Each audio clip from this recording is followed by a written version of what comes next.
On a live look now from Western Colombia as rescue efforts are ongoing there after one of the largest earthquakes in that country's history. Fox Noticias' Andrea Linares has the latest on the recovery efforts from Miami. Just a massive effort underway there. Andrea. Quite some devastation there, Sandra. Thanks so much. This is the most powerful earthquake to hit Colombia in a decade. Officials say the death toll tops 200 as families are frantically searching for their missing loved ones. Let's go ahead and take a look at this dramatic video.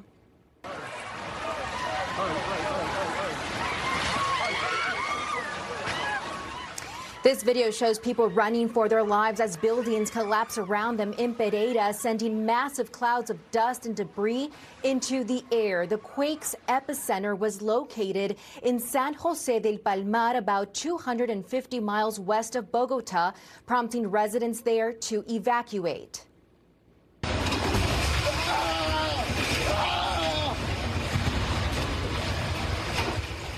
This woman says the massive quake struck with force. When the earthquake started, it was already very strong. It seemed like it was not going to end. The U.S. State Department announcing the Trump administration is committing $15.5 million to Colombia for shelter, food protection, and earthquake assessments.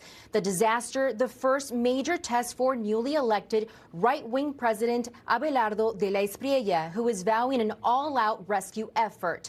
5 capital cities across the country are in a red alert.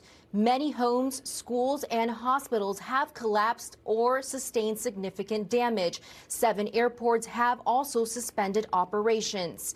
Residents there stunned and in disbelief, taking in what's left after the devastation.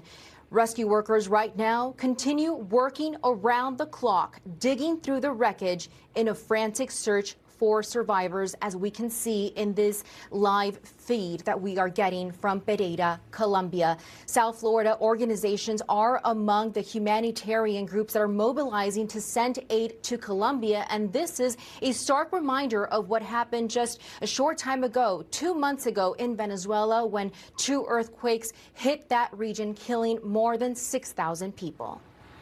Andrea, thank you very much for the update. We'll keep watching it. John?